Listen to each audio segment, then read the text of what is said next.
Hello everyone. तो स्वागत है आप सभी का इस सेशन में जहां पे हम लोग बात करने वाले हैं जेईई एडवांस 2025 के पेपर 1 के सॉल्यूशंस के बारे में। तो आइए देखते हैं हम लोग सबसे पहले पहला सवाल। क्वेश्चन यहां पर यह है, the centre of disc of radius R and mass m is attached to a spring. यहां पे एक स्प्रिंग है और एंड द स्प्रिंग कांस्टेंट के inside a ring of radius capital R. Ring है यहाँ पे जिसका रेडियस कैपिटल आर है, इसके अंदर एक स्प्रिंग है जो यहाँ पे अटैच्ड है। यहाँ पे दे रखा है कि एक छोटी सी डिस्क है यहाँ पे, the other end of the spring is attached on the periphery of the ring, both the ring and the disc are in the same vertical plane. The disc can only roll along the inside of the periphery of the ring without slipping. यहाँ पे slipping नहीं हो रही है, इसका मतलब यहाँ पे फ्रिक्शन है। ठीक है। The spring can only be stretched or compressed along the periphery of the ring. मतलब स्प्रिंग जो है वो इसके along ही यहाँ पे या तो खिंचेगी या पिचकेगी, और ये जो स्प्रिंग है वो हुक्स लॉ फॉलो कर रही है। In equilibrium the disc is at the bottom of the ring, यानी कि ये जो सिचुएशन आपको दे रखी है वो इक्विलिब्रियम कंडीशन है। Assuming a small displacement of the disc, the time period of the oscillation of centre of mass of the disc is written as t equal to 2π/ω। Correct expression for omega is. तो basically ये SHM का सवाल है। अब वो ये कह रहे हैं कि अगर यहाँ पे पूरे में फ्रिक्शन है, ग्रेविटी नीचे की तरफ है, यहाँ पे ये येलो वाला जो आपको दिख रहा है वो डिस्क है, और ये एक रिंग की पेरिफेरी के अंदर अंदर मूव कर सकती है। ये कनेक्टेड है एक स्प्रिंग से, स्प्रिंग का स्प्रिंग कांस्टेंट के है, स्प्रिंग एक जगह पे अटैच्ड है और वो रिंग पे ही अटैच्ड है, रिंग फिक्स्ड है, और दूसरा एंड जो है वो डिस्क के सेंटर से अटैच्ड है। डिस्क और रिंग के बीच में फ्रिक्शन है, तो ये यहाँ पे प्योर रोल करेगी, ऐसा हम यहाँ पे अज्यूम कर रहे हैं और ऐसे क्वेश्चन में ऐसा लिखा भी है। ठीक है। तो आइए देखते हैं इस क्वेश्चन को सॉल्व कैसे करना है। यहाँ पे इन्होंने टाइम पीरियड नहीं पूछा है, 2π/ω टाइम पीरियड बता रखा है, यानी कि एंगुलर फ्रीक्वेंसी आपसे पूछी जा रही है। आइए देखते हैं इस क्वेश्चन के अंदर इन्होंने ये ऑप्शंस दे रखे हैं। ठीक है। अब इस क्वेश्चन को अगर हमें सॉल्व करना है तो हम कैसे करेंगे? स्प्रिंग एसएचएम के क्वेश्चंस को सॉल्व करने का जो स्टैंडर्ड तरीका होता है वो यही होता है कि हम पहले इक्विलिब्रियम पोजीशन ढूंढते हैं जो इन्होंने ऑलरेडी दे रखी है।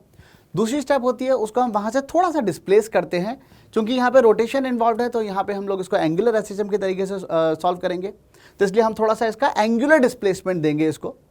एंगुलर डिस्प्लेसमेंट देने के बाद वहाँ से हम निकालेंगे इसकी अल्फ़ा, और एक बार अल्फ़ा निकल के आ जाएगी उसके बाद इसको हम लोग जो स्टैंडर्ड एसएचएम की इक्वेशन है उससे कंपेयर करेंगे। तो आइए देखते हैं इस क्वेश्चन को सॉल्व कैसे करना है। ठीक है। सबसे पहले तो हम लोग यहाँ पर ये कहते हैं कि अगर यहाँ पे लेट अस से कि ये इस जगह पे डिस्क पहुँच चुकी है, ये एंगल हम लोग मान लेते हैं थीटा।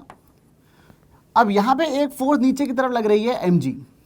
कौन कौन सी फोर्सेस लग रही हैं? एक mg लग रही होगी, एक फ्रिक्शन लग रहा होगा, अगर इसको थोड़ा सा घुमा के छोड़ दें तो इसमें एक mg लग रही होगी, एक फ्रिक्शन लग रहा होगा, नॉर्मल लग रहा होगा, और स्प्रिंग फोर्स तो लगी रही है।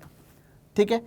अगर ऐसा देखा जाए तो हम ये कह सकते हैं कि ये जो यहाँ पे डिस्क है उस डिस्क के बॉटम मोस्ट पॉइंट के अबाउट, जो पॉइंट ऑफ कॉन्टैक्ट है रिंग के साथ, उस पॉइंट के अबाउट मैं इसमें torque equal to I alpha निकालना चाहता हूँ। ठीक है। और ताकि मुझे अल्फा मिल जाएगी। अब खास बात यह है कि एंगल हमने ये वाला थीटा लिया हुआ है, तो कौन कौन सी फोर्सेस लगेंगी इस डिस्क के ऊपर? डिस्क का अगर मैं छोटा सा एफबीडी बनाने की कोशिश करूं तो मुझे यहाँ पे नजर आएगा कि भाई डिस्क पे नीचे लग रही होगी mg, एक यहाँ पे लग रही होगी अलॉन्ग द ये स्प्रिंग के अलॉन्ग, यहाँ पे एक इधर की तरफ फोर्स लग रही होगी जो कि रेडियस के परपेंडिकुलर होगी, वो होगी k इंटू, अच्छा ये कितना खिंच गया, ये जो रेडियस है ये यहाँ से यहाँ तक सेंटर तक की जो दूरी है वो capital R minus small r है। तो अगर ये एंगल थीटा है तो स्प्रिंग कितना खिंची? स्प्रिंग खिंच जाएगी R minus small r into theta into के। ये तो स्प्रिंग फोर्स लग गई इधर की तरफ। ठीक है। साथ ही mg का भी कॉम्पोनेंट आएगा इधर की तरफ, वो होगा mg sine theta, mg sine theta. इसको अगर मैं मल्टीप्लाई कर दूं, अच्छा बॉटम मोस्ट पॉइंट के अबाउट देख रहा हूं तो फ्रिक्शन का जो टॉर्क है वो 0 आएगा। वैसे तो यहां पे फ्रिक्शन भी लग रहा होगा, लेकिन इस पॉइंट के अबाउट फ्रिक्शन का टॉर्क क्या आएगा? 0। जैसा कि आपको पता है कि वैसे तो ये एक्सेलरेटेड पॉइंट है, लेकिन अगर ये एक्सेलरेटेड पॉइंट है इसलिए मुझे सूडो फोर्स भी लगानी पड़ेगी, लेकिन सूडो फोर्स सेंटर ऑफ मास से ही पास होगी, इसलिए सूडो फोर्स इस पॉइंट से ही पास होगी, इसलिए मुझे यहाँ पे सूडो फोर्स का टॉर्क लिखने की आवश्यकता नहीं है। तो यहाँ पे क्या बचा? k into R minus R into theta, यानी कि spring force, equal to mg sine theta, यानी कि ग्रेविटी की फोर्स जो इस डायरेक्शन में लग रही है। इसको अगर मैं छोटे r से मल्टीप्लाई कर दूं तो ये मुझे क्या देगा?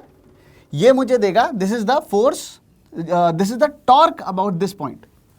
ठीक है, दिस इज इक्वल टू, एक नेगेटिव साइन हम और लगाएंगे, क्यों? क्योंकि घुमाया हमने इधर की तरफ है और टॉर्क इधर की तरफ निकाल रहे हैं, ठीक है, थीटा उधर की तरफ है बाहर की तरफ और अल्फा हम इधर की तरफ निकाल रहे हैं, तो एक यहां पे माइनस साइन आएगा, ठीक है, इक्वल टू आई ओमेगा, ठीक है। तो आई ओमेगा जब मैं लिखता हूं इसके लिए, तो यहां पे क्या होगा, सॉरी आई अल्फा जो मैं लिखूंगा इसके लिए, यहां पे क्या आएगा, आई अल्फा। तो आई की वैल्यू कितनी है, आई इज, ये डिस्क है, डिस्क के इस एक्सिस के अबाउट जो मोमेंट ऑफ इनर्शिया होता है वो mr²/2 होता है। इस एक्सिस के अबाउट कितना होगा, 3/2 mr² मल्टीप्लाइड बाय अल्फा, ठीक है। ये एक बेसिक एक्सप्रेशन मेरे पास आ गया। इस एक्सप्रेशन में एक इंपॉर्टेंट बात है ध्यान रखने लायक, वो ये है कि ये अल्फा d² θ/dt² के बराबर नहीं है। क्यों? क्योंकि ये अल्फा है इस डिस्क का अल्फा, ठीक है। जब मुझे अगर इसको एसएचएम से कंपेयर करना होता, अगर आपको याद आ रहा हो तो एसएचएम की जो बेसिक इक्वेशन होती है वो होती है a = -ω²x। ऐसे एक उसको मैथमेटिकली देखें तो वो होती है अल्फा इक्वल टू, सॉरी इसको अगर हम रोटेशन के केस में देखें तो वो होती है अल्फा इक्वल टू -ω² अल्फा क्या होता है उसमें, d² θ/dt² equal to -ω² right. लेकिन इसमें ये जो अल्फा है ये इसी थीटा का अल्फा होना चाहिए ना। यहां पर जो अल्फा लिखा है वो तो इस डिस्क का अल्फा लिखा हुआ है। तो अगर चलो मैं मान लेता हूं डिस्क का जो अल्फा है इस डायरेक्शन में वो अल्फा डैश है, तो ये अल्फा डैश आया, ठीक है। What is the relation between ये वाला अल्फा एंड ये वाला अल्फा डैश, वो मैं निकाल सकता हूं इस पॉइंट की टेंजेंशियल एक्सेलरेशन की हेल्प से। इस पॉइंट की टेंजेंशियल एक्सेलरेशन कितनी होगी बच्चों, वो होगी, इसके हिसाब से देखा जाए तो हम ये कह सकते हैं अल्फा इंटू आर माइनस छोटा आर, वो इस पॉइंट की टेंजेंशियल एक्सेलरेशन देगा, ठीक है, सेंटर की, डिस्क के सेंटर की, and that is also equal to alpha dash into छोटा आर, ठीक है। अल्फा डैश, ये अल्फा डैश है मल्टीप्लाइड बाय स्मॉल आर, वो भी आपको इसकी टेंजेंशियल एक्सेलरेशन दे देगा। तो इसका मतलब मुझे इस अल्फा डैश को पहले अल्फा से रिप्लेस करना पड़ेगा। अल्फा डैश को जैसे ही मैंने यहां पे लिखा, क्या लिखा मैंने, अल्फा डैश आर को लिख दिया alpha into capital R minus small r. तो यहां पे क्या आ जाएगा, यहां पे देखो एक आर तो इस आर से कट ही चुका है, एक अल्फा डैश आर बचा था। अल्फा डैश आर की वैल्यू क्या हो जाएगी, वो हो जाएगी 3/2 m into alpha into R minus small r, that is equal to what, थोड़ा सा इसको एक्सप्लेन, थोड़ा सा सॉल्व भी कर ले तो k into R minus small r into theta plus, अब देखो थीटा अगर छोटा है तो स्मॉल ऑसिलेशंस लिखा हुआ था क्वेश्चन के अंदर, तो थीटा का छोटा तो साइन थीटा तो थीटा ही है।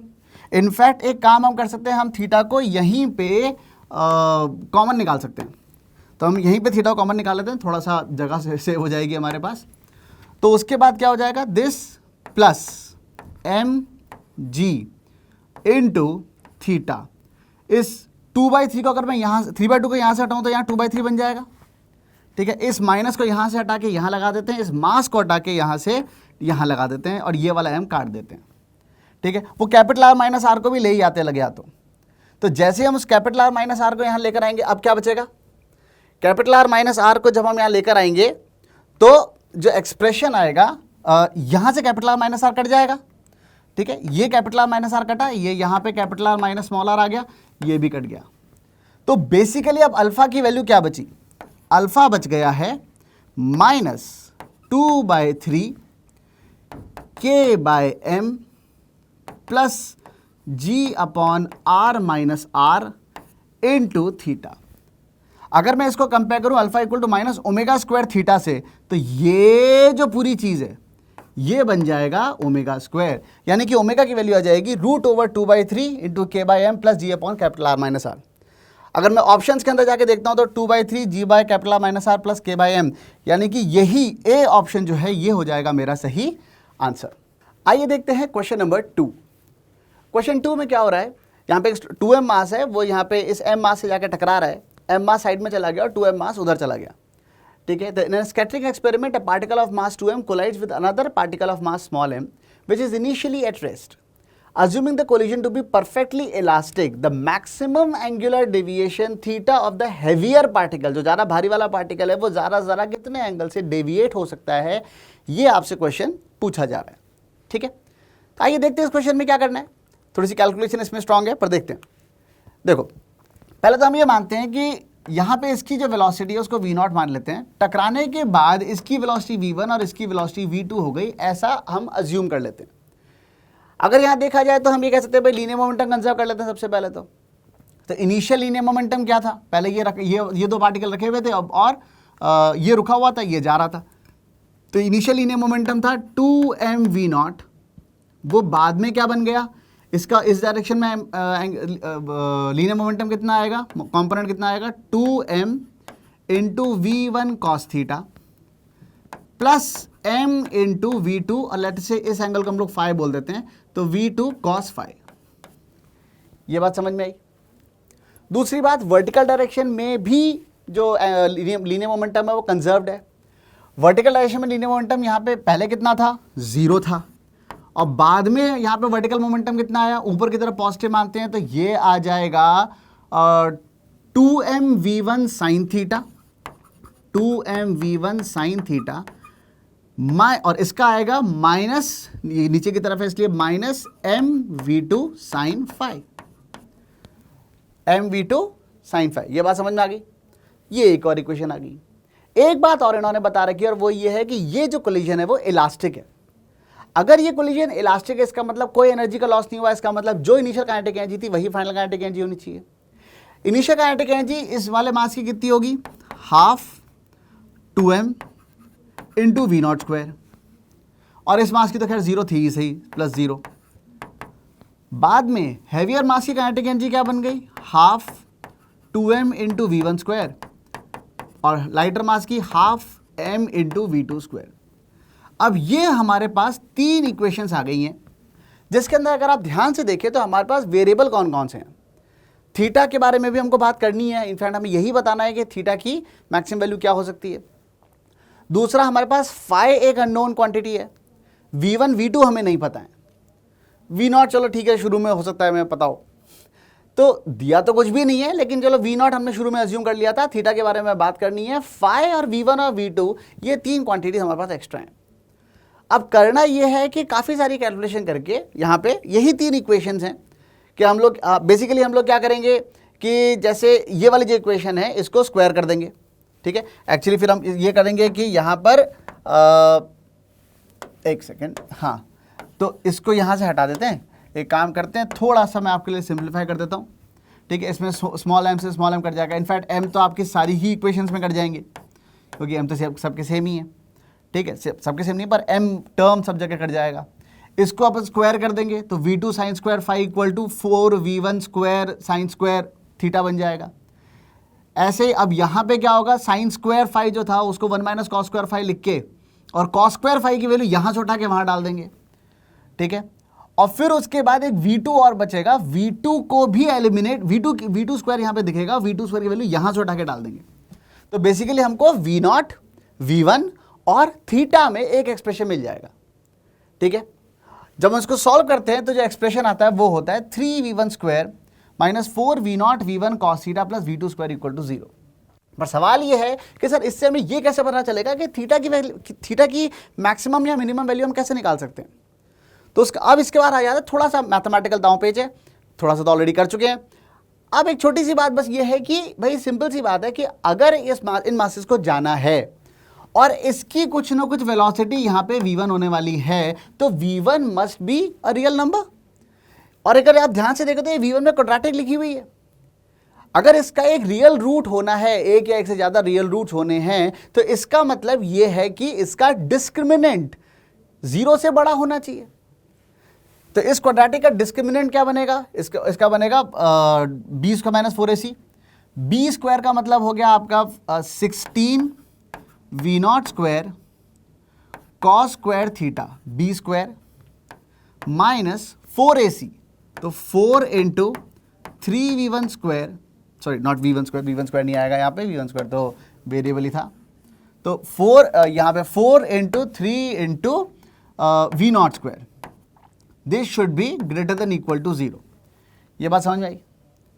जैसे आपने ये लिखा, देखो v0 स्क्वायर से v0 स्क्वायर कट गया पूरा का पूरा, एक 4 से ये भी कट गया, ये 4 हो गया, और हमें यहां पता चला कि cos स्क्वायर थीटा की value should be greater than equal to क्या, 3/4, यानी कि cos theta should be greater than equal to 2/3। यानी कि मैं कह सकता हूं कि cos थीटा की जो लिमिटिंग वैल्यू है वो कितनी आ रही है, 2/3। cos थीटा की अगर लिमिटिंग वैल्यू 2/3 आ रही है, मतलब थीटा की जो लिमिटिंग वैल्यू है वो क्या होगी, theta should be less than equal to π/6। तो मैक्सिमम एंगल जो हो सकता है जिससे जो 2m मास है वो शिफ्ट हो सकता है, या सॉरी डेविएट हो सकता है, दैट इज π/6। देखते हैं π/6 ऑप्शंस में था क्या? बिल्कुल ऑप्शंस में था, और सही आंसर हो जाएगा ऑप्शन नंबर डी। आइए देखते हैं क्वेश्चन नंबर 3। थर्ड क्वेश्चन में क्या हो रहा है, a conducting square loop initially lies in the xz plane with its lower edge hinged along the x-axis. Only in the region y greater than equal to 0 there is a time dependent magnetic field. Please note magnetic field जो है वो यहाँ पर time dependent है, ठीक है, along the z axis, और उसका वैल्यू देखिए ये b0 cos omega t k cap, where b0 is a constant. Magnetic field is 0 everywhere else, हर बाकी सब जगह magnetic field 0 है, ठीक है। At time t equal to 0 the loop starts rotating with a constant angular velocity of omega. ये loop इस तरीके से गिरना शुरू हो जाता है with a constant angular velocity about x axis in the clockwise direction as viewed from the positive x axis. अच्छी बात है, इन्होंने यहाँ पे लिख के भी सब कुछ अच्छे से, बहुत अच्छे से एक्सप्लेन किया है, साथ ही डायग्राम में भी दिख रहा है कि वो इधर की तरफ गिर रहा है, मतलब पॉजिटिव x एक्सिस से देखते रहे वो क्लॉकवाइज गिरता हुआ नजर आ रहा है, मतलब ये इधर आ रहा है, ये मैग्नेटिक फील्ड के अंदर आ गया, पहले मैग्नेटिक फील्ड के एज पे था। प्लीज नोट नेगेटिव y में मैग्नेटिक फील्ड नहीं है, मैग्नेटिक फील्ड सिर्फ पॉजिटिव y डायरेक्शन में ही है, ऐसा क्वेश्चन में लिखा हुआ है, ठीक है। Only in the region y greater than equal to 0। Ignoring the self inductance of the loop and gravity, which of the following plots correctly represent the inductance EMF in the loop as a function of time? और इनमें से जो EMF उसके अंदर induce होगा वो इनमें से कौन से एक्सप्रेशन से गिवन है, ये हमसे पूछा जा रहा है। तो आइए देखते हैं। भाई पहली बात तो एक काम करते हैं, इसके एरिया के मैग्नीट्यूड को हम लोग कैपिटल ए मान लेते हैं, ठीक है। स्क्वायर लूप दे रखा है वैसे इन्होंने, हम साइड छोटा ए मान के ए स्क्वायर ही बोल सकते थे, पर जरूरत नहीं, क्योंकि हमें वैल्यू नहीं निकालनी है, सिर्फ ग्राफ प्लॉट करना है। तो एरिया इसका कैपिटल ए मान लेते हैं। अब सिंपल सी बात ये है कि अगर ये z है, x बाहर की तरफ है और y इधर की तरफ है, और मान लो कि ये जो लूप है ये वाला ये उसका प्रोजेक्शन है, ठीक है, ये y है, ये z है, और x बाहर की तरफ है, और ये इधर घूम रहा है। किसी टाइम पे ऑलरेडी ओमेगा टी एंगल घूम चुका है। इसका मतलब जो एरिया वेक्टर होगा, एरिया वेक्टर कितना एंगल घूम चुका होगा, हमें कह सकते हैं एरिया वेक्टर जो है ये भी ओमेगा टी एंगल बना रहा होगा हॉरिजॉन्टल के साथ, ठीक है। यानी कि अगर मैं एरिया वेक्टर लिखना चाहूं तो वो कितना आएगा, area vector is going to be A naught, या ए नॉट, चलो एरिया ए नॉट मान लेते हैं, A naught into A naught cos omega T minus J cap, cos omega T minus J cap, plus A naught sine omega T के cap, ठीक है। और magnetic field क्या दे रखी थी इन्होंने अपने को क्वेश्चन में, मैग्नेटिक फील्ड दे रखी थी B naught cos omega T के कैप। तो magnetic field vector was given by B naught cos omega T के कैप। अगर मुझे फ्लक्स निकालना है तो फ्लक्स क्या होता है, फ्लक्स होता है B vector dot A vector. तो यानी कि वो क्या हो जाएगा, इन दोनों का अगर मैं डॉट लेता हूं तो ये आएगा A naught into B naught into sine omega T cos omega T. जिसको थोड़ा सा और सिंप्लीफाई करें तो और क्या लिख सकते हैं, A naught B naught by 2 into sine 2 omega T, ठीक है। ये क्या बन गया, ये आ गया फ्लक्स। बात करनी है हमें ईएमएफ के बारे में। ईएमएफ क्या होता है, वो होता है minus d phi by d t. इसको यानी कि डिफरेंशिएट करके एक माइनस एन एक्स्ट्रा लगा दे तो यहाँ पे क्या बन जाएगा, minus A naught B not by 2 into 2 omega cos omega T, sorry cos 2 omega T. चलो 2 से 2 कट गया, एनीवेज आगे वाले जो भी चीज लिखी उससे मुझे मतलब है भी नहीं, मुझे तो सिर्फ प्लॉट करना है। तो actually minus cos 2 omega T का ग्राफ आ रहा है। अब ध्यान से देखने वाली बात यह है कि अब कुल मिला के हम ये कह सकते हैं ईएमएफ कितना आया, सम इस पूरे को तो अपन कुछ ई नॉट बोल देते हैं, चलो E naught with a minus sine cos 2 omega T आ गया ये। अब minus cos two omega T आ गया, तो देखो सिंपल सी बात ये है कि पहली बात तो अगर आप इसको देखो तो कोई चीज़ अगर कॉस टू ओमेगा टी है, टी इक्वल टू 0 पे इसकी वैल्यू माइनस ई नॉट होनी चाहिए। इसका मतलब वो 0 तो नहीं हो सकती, तो ये ऑप्शन गलत हो गया। ये भी नहीं हो सकती, यहाँ पे भी 0 आ रहा है, ये भी गलत हो गया। माइनस ये भी सही है और माइनस ये भी सही है, तो ये और ये दोनों ऑप्शन सही हो सकते थे, ठीक है। इसके बाद हम ये कह सकते हैं कि भाई देखो जब तक ये इस मैग्नेटिक फील्ड के अंदर है तभी तक तो ईएमएफ आएगा, यानी कि ओमेगा टी की वैल्यू जब पाए होगी तब वो पूरा वर्टिकल से दोबारा वर्टिकल बन जाएगा। यानी कि जब तक ओमेगा टी की वैल्यू पाए से कम है तब तक तो ईएमएफ इंड्यूस हो रहा होगा, लेकिन पाए से ज्यादा होते ही आपको पता है इसके पीछे तो मैग्नेटिक फील्ड है ही नहीं। इसका मतलब अगर ओमेगा टी वैल्यू पाए से बड़ी हो गई तो उसके बाद कोई ईएमएफ इंड्यूस नहीं होना चाहिए, 0 हो जाना चाहिए। और ओमेगा टी की वैल्यू अगर पाए हो गई, इसका मतलब क्या है, ओमेगा टी की वैल्यू अगर हो रही है पाए, यानी कि टी हो रहा है पाए बाय ओमेगा, यानी कि t equal to pi by omega के बाद अचानक ईएमएफ क्या हो जाना चाहिए थोड़ी देर के लिए, 0। जब तक कि ये लूप पीछे पीछे घूमेगा अगले next omega t equal to अगले पाई के लिए, तब तक ये ईएमएफ 0 रहना चाहिए। इसका मतलब, और ये एक्चुअली सिर्फ इन दोनों में से देखा जाए तो सिर्फ इसी में हो रहा है, सिर्फ t equal to pi by omega तक ईएमएफ था और उसके बाद फिर से अगले 2 पाई मतलब पाई बाय ओमेगा टाइम तक कोई ईएमएफ नहीं था, फिर उसके दोबारा से ये वाली साइकिल स्टार्ट हुई है। तो इसका मतलब इसका जो सही आंसर है वो ऑप्शन ए ही हो सकता है। Question number 4 of paper 1 is related to errors. Basically there are two figures. Figure 1 shows the configuration of main scale and vernier scale before the measurement is taken. Here both the zeros are coinciding. And figure 2 shows the configuration corresponding to the measurement of diameter d of a tube. And we have to find the measured value of d. So in the first figure we can see that 10 main scale divisions correspond to 1 centimeter, and here we can see that 10 vernier scale division, they are equivalent to 7 main scale divisions.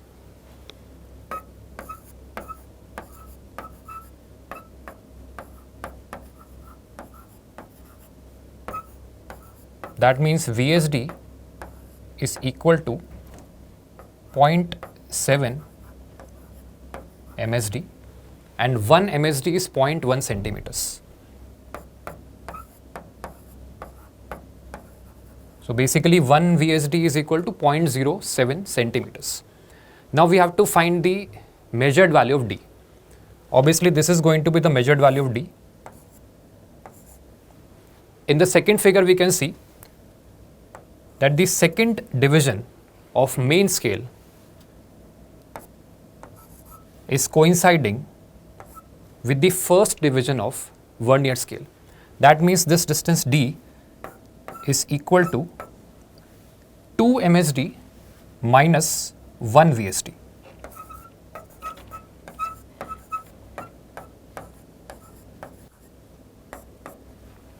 Two MSD is equal to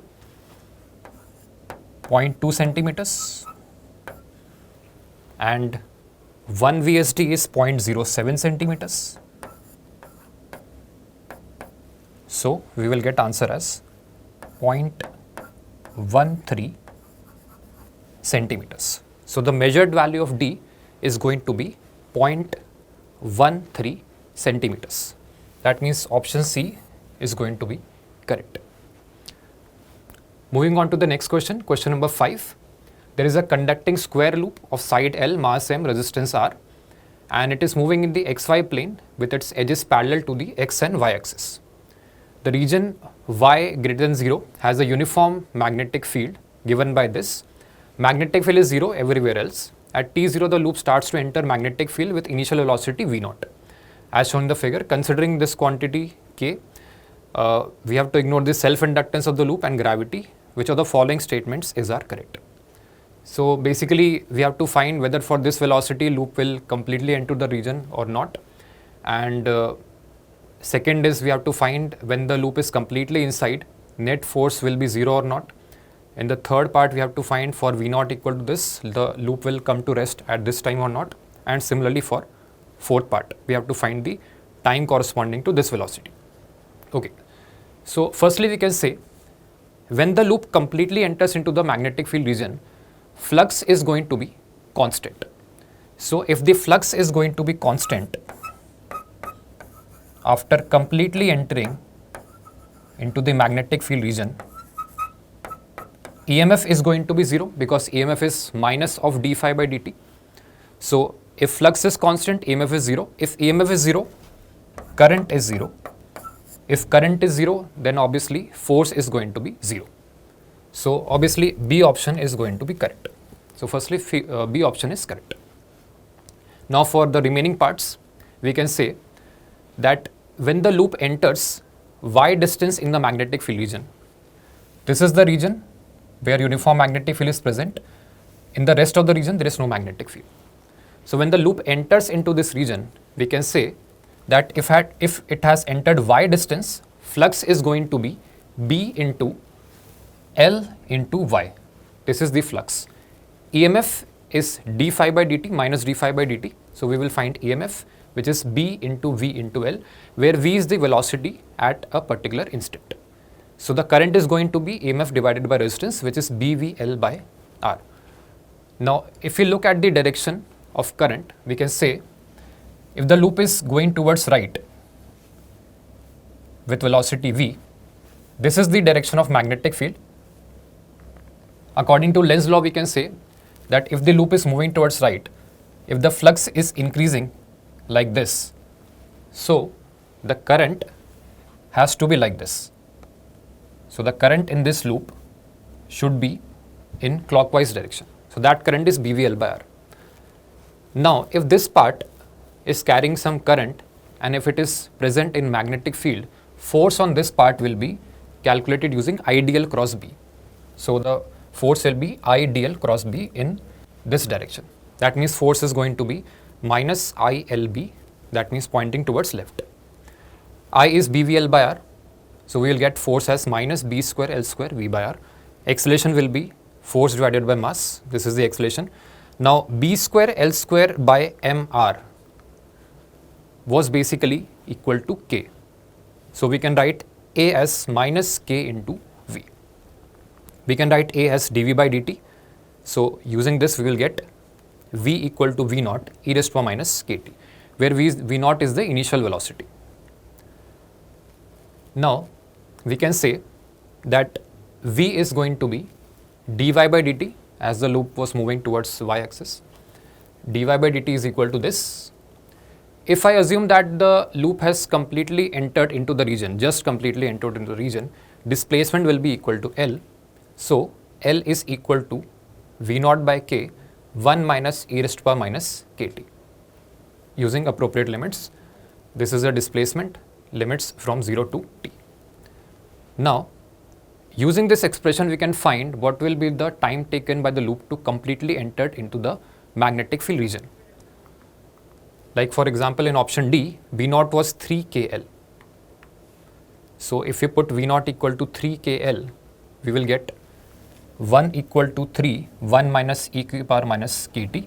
That means 1 by 3 equal to 1 minus e to the power minus kt, or e raised to power minus kt is equal to 2 by 3. That means time will be 1 by k ln 3 by 2. That means option D is also correct. So basically we found the expression for velocity. Using that we can find the displacement. Using that we can find the time taken by the loop to completely enter into the magnetic field region. Next question is related to significant figures. So there are three quantities: 10.5 centimeters, 0.05 millimeters and 6.0 micrometer. This quantity obviously has three significant figures. This has 1 and this has 2. We want to find the volume. For finding volume, we have to multiply the three quantities and we have to report the answer with correct significant figures. So obviously we know that in multiplication we have to report the answer with minimum significant digits according to the three quantities given. So the answer should have only one significant figure. So out of the four options we can say option D has only one significant figure. So option D is going to be correct. चलिए तो अभी हम लोग question number 7 का discussion कर लेते हैं। Question number 7 wave on the string से था और इसमें रिफ्लेक्शन के बारे में बात की गई है कि जब भी अपने पास कोई एक वेव किसी जंक्शन के ऊपर पहुंचती है तो वहां से उसमें क्या क्या चेंजेस आते हैं। क्वेश्चन को करने के लिए जो आपको कॉन्सेप्ट की रिक्वायरमेंट थी वो सिंपल सी इतनी थी कि अगर अपने पास जिस जगह से रिफ्लेक्ट होके आने लग रही है, मतलब कि जो सेकंड वाली जो रस्सी है, अगर वो डेंसर है तो नेचुरली जो अपनी रिफ्लेक्टेड वेव होके आएगी उसके अंदर पाई का फेज चेंज आ जाता है और जो वेव ट्रांसमिट होके जाएगी उसके अंदर कोई फेज चेंज नहीं आता है। ठीक है, तो बस इस कॉन्सेप्ट के ऊपर था क्वेश्चन। अभी चलिए इस क्वेश्चन को देख लेते हैं। क्वेश्चन के अंदर क्या क्या मेंशन है। क्वेश्चन के अंदर मेंशन है कि अपने पास बेटे एक इस तरीके का सिस्टम है, यहाँ पे म्यू, 4 म्यू और 16 म्यू ये रस्सी के मास पर यूनिट लेंथ दिए हुए हैं। तो यहाँ से साफ साफ दिखाई दे रहा हमें कि सर जी जो S3 है वो सबसे ज्यादा डेंसर है, फिर S2 है और फिर S1 है। तो ऑब्वियसली अगर इस जगह से मेरे पास एक वेव जा रही होगी, जो कि क्वेश्चन में बोला गया है कि एक वेव जनरेटर O पे कनेक्टेड है और उससे एक वेव फंक्शन जनरेट किया जा रहा है जो ये दिखाया हुआ है, y is equal to y naught cos of omega T minus k x. So अब ये वेव अपने पास से इस तरफ जाने लग रही है क्योंकि यहाँ पे लिखा हुआ माइनस के एक्स। अब सबसे पहली बार जब वो यहाँ से रिफ्लेक्ट होगी तब की बातें पूछी गई हैं, कुछ ट्रांसमिट हो जाएगी फिर कुछ यहाँ से रिफ्लेक्शन होगा उसके बारे में बातें पूछी गई है। तो चलिए एक एक ऑप्शंस को एनालाइज कर लेते हैं। ठीक है, तो ऑप्शंस में अगर हम देखेंगे तो यहाँ पे लिखा हुआ when the wave reflects from P for the first time the reflected wave is represented by alpha one कोई भी एक पॉजिटिव कांस्टेंट दे दिया इन्होंने, cos of omega T plus के एक्स प्लस पाई। तो हम ये कहेंगे कि सर जी बिल्कुल अच्छी बात है क्योंकि अपने पास जो बेटा y का फंक्शन था, y अपने पास कुछ इस तरीके का था, y not cos of omega T minus k x, इस तरीके का y था अपने लिए। करेक्ट। अब हम क्या कहेंगे सर यहां से अगर रिफ्लेक्शन हुआ होगा तो ये तो किस में बदल जाएगा। जब आपने सबसे पहला रिफ्लेक्शन करवाया तो सबसे पहला रिफ्लेक्शन यहां से P से बात करने लग रहा है, तो यहां से रिफ्लेक्ट होते ही हम कहेंगे इसी मीडियम के अंदर रह गई वेव, इसी मीडियम के अंदर है तो अपने पास कोई चेंज नहीं आएगा सिवाय किसके, साइन के। एक तो साइन का चेंज आ जाएगा, यहाँ पे माइनस की जगह क्या हो जाएगा, प्लस हो जाएगा जो इन्होंने कर दिया। और दूसरी चीज ये कि यहाँ पे जो अपने पास अगली रस्सी है वो डेंसर है, उसका म्यू 4 म्यू है, तो पाई का फेज चेंज भी आना चाहिए, तो पाई का फेज चेंज भी उन्होंने दिखाया हुआ है। सो इसके अकॉर्डिंग क्या हो जाएगा, अपना ये ऑप्शन सही हो जाएगा, ए सही हो जाएगा। ठीक है, अब आगे अगर हम देखें तो when the wave transmits through P for the first time the transmitted wave is represented by this. अब ये देखने में हमें बिल्कुल सही लग रहा है लेकिन इसके अंदर एक छोटा सा ट्विस्ट है। क्या ट्विस्ट है कि एक्चुअली बेटा यहाँ पे जो के रहता है, देखो क्योंकि जब भी अपने पास कोई भी एक वेव रहती है तो वेव की जो फ्रीक्वेंसी रहती है वो मीडियम के साथ नहीं बदलती।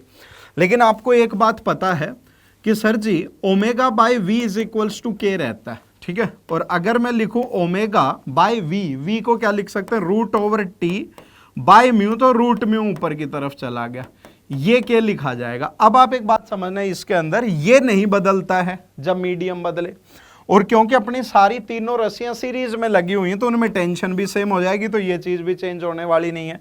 चेंज होगा सिर्फ क्या होगा, म्यू चेंज होगा। और म्यू चेंज होने के कारण अगर हम देखें तो यहां का अगर के था तो बेटा इसका होना चाहिए, आपको देखो रूट म्यू के प्रोपोर्शनैलिटी है, रूट म्यू के प्रोपोर्शनैलिटी होने के कारण this value should be changing to 2k, क्योंकि रूट और 4 म्यू का इंपैक्ट आया, 4 एक्स्ट्रा बढ़ा ना तो उसका रूट होते 2 हो जाएगा, और यहां पे कितने का, इसमें हो जाएगा 4k। तो ऑप्शन नंबर 2 देखने में तो बिल्कुल सही लग रहा है लेकिन इसके अंदर ये गड़बड़ हो गई कि यहाँ पे के का के ही लिख के दे दिया, के को अगर 2 के लिखते तब हम कह सकते थे कि वो सही हो जाता। ठीक है, अब तो इसके कारण ये बी गलत हो गया। सी पे चलते हैं। When the wave reflects from Q for the first time, the reflected wave is represented by this function. तो वो कहने लग रहा है कि जब Q से रिफ्लेक्शन होता है यहां से, तो हम ये कहेंगे कि सर वापिस आएगी, उसमें पाई का फेज चेंज भी आएगा, लेकिन K की जगह 2K रहना चाहिए था, तब हम सही कह सकते हैं, लेकिन यहां पे उन्होंने फिर से K लिख के दे दिया, तो ये फिर से गलत हो गया। लास्ट वाले में क्या लिखा है? When the wave transmits through Q for the first time, the transmitted wave is represented by this function. इसमें अगर आप देखोगे तो देखो ये एक अल्फा 4 कोई भी constant y not cos of omega t minus 4kx, और हम लोगों ने अभी अभी कैलकुलेशन करके क्या भी देखा था कि यहाँ का बेटा जो k रहता है वो 4k के बराबर हो गया है इस मीडियम का। सो इट मीन्स यहाँ पे माइनस 4kx आना चाहिए था, और कोई पाई वगैरह का फेज चेंज ट्रांसमिटेड में कभी आता नहीं है, डायरेक्शन भी वो की वो रहेगी, तो इसलिए बिल्कुल सही हो गया। तो ये दो ऑप्शन अपने पास सही हो गए। ठीक है, आ जाओ 8th क्वेश्चन देख लेते हैं। 8th क्वेश्चन में क्या लिखा हुआ है? Person sitting inside an elevator performs a weighing experiment with an object of mass 50 kg, तो मास हो गया 50 kilo. Suppose that the variation of the height y of the elevator from the ground this, तो बेटा उन्होंने elevator का y दे दिया है, मतलब कि टाइम के साथ उसका पोजीशन किस हिसाब से चेंज हो रहा है वो दे दिया। Taking acceleration due to gravity is this, the maximum variation of the object's weight as observed in the experiment. तो अब हम देखो इसमें क्या कहते हैं, हम सिंपली ये कहते हैं कि सर देखो, अगर मान लो कि मेरे पास कोई भी एक इस तरीके का कैबिन है, और उसी इस तरीके के कैबिन के अंदर आप कोई भी एक्सपेरिमेंट करने लग रहे हो, ठीक है, और आप उस एक्सपेरिमेंट में क्या कैलकुलेट करने की कोशिश करो? वेट कैलकुलेट करने की कोशिश करो। तो आप डायरेक्टली वेट में क्या बोलते हो? आप ये बोलते हो कि सर जी हम क्या करते हैं, हम इसके अंदर जाके बैठ जाते हैं। ठीक है, जब मैं इसके अंदर जाके बैठ गया, तो इसके अंदर जाके बैठते ही मैं ये कह सकता हूं कि सर जी इस जगह से जब मैं कैलकुलेशन करूंगा तो मैं कहूंगा कि मुझे किसी भी ऑब्जेक्ट का जो वेट दिखाई देगा वो बेसिकली यहां पे लगने वाला क्या दिखाई देता है? नॉर्मल दिखाई देता है। नीचे की तरफ क्या क्या लगेंगे उसमें? एक तो लगेगा mg, और क्योंकि एलिवेटर एक्सेलरेट कर रहा ऊपर नीचे, तो मैं जिस जगह पे बैठा हुआ हूं वो एक नॉन इनर्शियल फ्रेम हो गया, और क्योंकि वो एक नॉन इनर्शियल फ्रेम हो गया तो मुझे उसमें बैठ के एक सूडो फोर्स लगानी पड़ेगी, जो कि आपके एलिवेटर का एक्सेलरेशन अगर a था ऊपर की तरफ, तो नीचे की तरफ आ जाएगी ma। तो नेचुरली जो मैं n आता है मेरे पास, वो n हो जाएगा mg प्लस ma। उन्होंने कहा हुआ है कि भाई जो ये आपको वैल्यू दिखाई देने लग रही है, इसके अंदर वेरिएशन कितने का? हम कहेंगे कि देखो कुल मिला के इसमें तो कोई बदलाव आने वाला है नहीं, जी में तो, क्योंकि ग्रेविटी तो फिक्स है। ए में कोई बदलाव है क्या? तो उसके लिए हम लोग क्वेश्चन को अगर ध्यान से देखें तो उसमें हमें दिखाई देगा कि बेटा ये जो y लिखा हुआ है, y लिखा हुआ है वो लिखा हुआ है 8 इंटू 1 प्लस साइन ऑफ, मैं इसको 2 पाई बाई टी को ओमेगा टी लिख दे रहा हूं थोड़ी सी देर के लिए समझाने के लिए। ऐसे आप क्या कह सकते हो बच्चे यहां पे कि सर जी इसको अगर मैं 2 बार डिफरेंशिएट कर दूं तो मेरा एक्सेलरेशन आ जाएगा। तो पहली बार डिफरेंशिएशन करेंगे तो d y by d t आएगा अपने पास, ये हो जाएगा 8 कॉस ऑफ ओमेगा टी, अंदर से एक ओमेगा बाहर आ जाएगा, और क्योंकि साइन का डिफरेंशिएशन हुआ है तो कोई भी हमें प्लस माइनस लगाने की जरूरत नहीं, एज इट इज रह जाएगा। अब d2y by d T square की अगर मैं बात करूं तो d2y by d T square मुझे क्या दे देता है? एक्सेलरेशन। इसका फिर से एक बार डिफरेंशिएशन होगा तो देखो अब कोस का डिफरेंशिएशन होगा, कोस का डिफरेंशिएशन माइनस का साइन आ जाएगा, और एक ओमेगा बाहर से अंदर आ ही जाएगा, ये हो जाएगा minus omega square 8 sine of omega t. मैंने यहां पे ऑब्जर्व किया कि ये मेरे पास a की वैल्यू आई है, इस a की वैल्यू में पीछे एक साइन का फंक्शन लगा हुआ है, तो कुल मिला के अगर मैं देखूं तो जो मैंने यहां से बेटा a ढूंढा है वो a मेरा लिखा हुआ है minus omega square 8 sine of omega t, ये लिखा हुआ है। आप यहां पे क्या कह सकते हो कि सर जी ये जो नंबर है sine omega t, this goes from +1 to -1, इस रेंज के बीच में घूमता रहता है। अब अगर ये इस रेंज के बीच में घूमता रहता है तो जो मेरे पास बच्चे नेचुरली जो अपना a है वो मुझे घूमता हुआ दिखेगा ओमेगा स्क्वायर 8 से लेके माइनस ओमेगा स्क्वायर 8 तक, करेक्ट। और जैसे ही क्योंकि मुझे ये a ओमेगा स्क्वायर 8 से लेके माइनस ओमेगा स्क्वायर 8 तक घूमता हुआ दिखेगा, तो मैं यहां पे कहूंगा कि सर जी जो n के अंदर वेरिएशन आएगा उसमें एक बार तो आप इस वैल्यू को रख दो और एक बार आप इस वैल्यू को रख दो, तो आपको दिखाई देगा कि जब आप इस वैल्यू को रखेंगे और उसको रखेंगे और सब्ट्रैक्ट करेंगे, मैक्सिमम वेरिएशन अपने पास कितना आने लग रहा है उसके लिए, तो आपको बेटा साफ साफ दिखाई देगा कि सर जी मैक्सिमम वेरिएशन निकालने के लिए ये वाली टर्म तो कैंसिल आउट हो जाएगी, और क्योंकि जब मैं इनका डिफरेंस करूंगा तो यहां पे माइनस होने के कारण ये कुल मिला के क्या हो जाएगा, प्लस हो जाएगा। तो मेरे पास maximum variation from lower to higher value of normal, जो कि अपना वेट रहता है, वो कितना आएगा, वो आएगा कुल मिला के अपना m इंटू, और जब ये दोनों डिफरेंस होंगे तो ये दोनों एक्चुअली में ऐड हो जाएंगे 2 times of omega square into 8। अब कुछ नहीं करना बच्चा, आपको सारी वैल्यूज उठा के रख देनी। देखो सारी वैल्यूज रख देते हैं। m अपने पास था 50 और ये था 2 पाई बाई टी, तो इनकी वैल्यूज रख देते हैं। m हो गया 50 into 2 into 8 and omega square को रख दिया मैंने 4 pi square by T square, and what was T square, 40 पाई। तो 40 पाई को लिखेंगे तो ये हो जाएगा मेरे पास 1600 पाई स्क्वायर। ये पाई स्क्वायर से पाई स्क्वायर उड़ गया अपने पास, यहाँ पे 100 आया, ये इस 100 से उड़ गया, 4 4 और 2, तो अपना आंसर इसके अंदर आ गया 2 का, कि जो हमारे पास मैक्सिमम वेरिएशन आने लग रही है ऑब्जेक्ट के वेट में as observe during the experiment, वो 2 न्यूटन की है। ठीक है, चलो तो अगला और देख लेते हैं। 9th में देखो क्या लिखा हुआ है, 9th में लिखा हुआ है क्यूब ऑफ यूनिट वॉल्यूम। तो क्यूब हो गया यूनिट वॉल्यूम का, इसमें कंटेन्स दिस मच, तो वॉल्यूम हमें पता चल गई, वॉल्यूम अपने पास 1 है, इतने नंबर ऑफ फोटॉन्स हो गए और उनकी फ्रीक्वेंसी हो गई है। If the energy of all the photons is viewed as an average, तो पहली बात हम इनकी एनर्जी निकाल देते हैं। तो एनर्जी कितनी बनेगी बेटा अपने पास, एनर्जी बनेगी 35 इंटू 10⁻⁷ तो हो गए फोटोन, और एक फोटोन की एनर्जी होगी h इंटू एफ, और h हो गया मेरे पास 6 इंटू 10⁻⁻34 और इंटू एफ हो गया 10⁻15। ये मेरे पास एनर्जी बन गई है। ठीक है, अब इस एनर्जी का क्या करना है हमें, as the average energy being contained in the electromagnetic waves within the same volume. तो वो कह रहा है कि जितनी एक एवरेज एनर्जी स्टोर होती किसके अंदर, इलेक्ट्रोमैग्नेटिक वेव के अंदर, सेम वॉल्यूम के अंदर, तो हम कहेंगे सर उसके लिए तो हमें फॉर्मूला पता है अपने पास कि इलेक्ट्रोमैग्नेटिक वेव में कितनी एनर्जी स्टोर होती है पर यूनिट वॉल्यूम, एनर्जी डेंसिटी का। Then the amplitude of the magnetic field, तो उन्होंने मैग्नेटिक फील्ड का पूछा, तो हम फॉर्मूला मैग्नेटिक फील्ड के टर्म में लिख देंगे। मैग्नेटिक फील्ड के टर्म में कितना रहता अपना, एम्पलीट्यूड के टर्म में रहता है बेटा B0² upon 2 mu naught into volume. This is the energy stored in magnetic field, not only in magnetic field, in the complete electromagnetic wave. ठीक है, मैग्नेटिक फील्ड में जस्ट उसकी हाफ रहती है, बट यहाँ पे उन्होंने इलेक्ट्रोमैग्नेटिक वेव के अंदर स्टोर्ड एनर्जी को पूछा है, तो ये पूरे की पूरी ये लिखी जाएगी। ठीक, सारी की सारी वैल्यूज को उठा के रख देते हैं हम लोग, जो जो सिंप्लीफाई होता चलता है उसे सिंप्लीफाई कर देते हैं।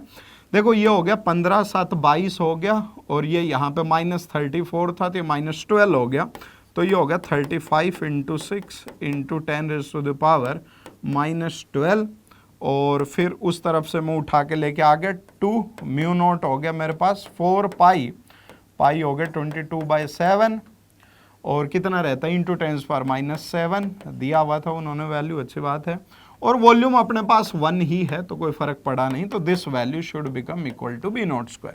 ठीक है, तो इस वैल्यू को अगर हम थोड़ा सा सिंप्लीफाई कर लेते हैं, अपने पास कितना हो गया ये, इनको अगर आप रीअरेंज करोगे तो आपको दिखाई देगा ये 7 5 पहले से बना, ये 30 जीरोज को एडजस्ट किया तो ये हो गया 10⁻⁻19, और इस जगह पे मेरे पास ये कितना आ गया 22 इंटू 8, एक इस जीरो को भी मैं हटा देता हूं तो वहां पे बन जाएगा मेरे पास 10⁻⁻18, और यहाँ पे ये बन गया मेरे पास 24 इंटू 22।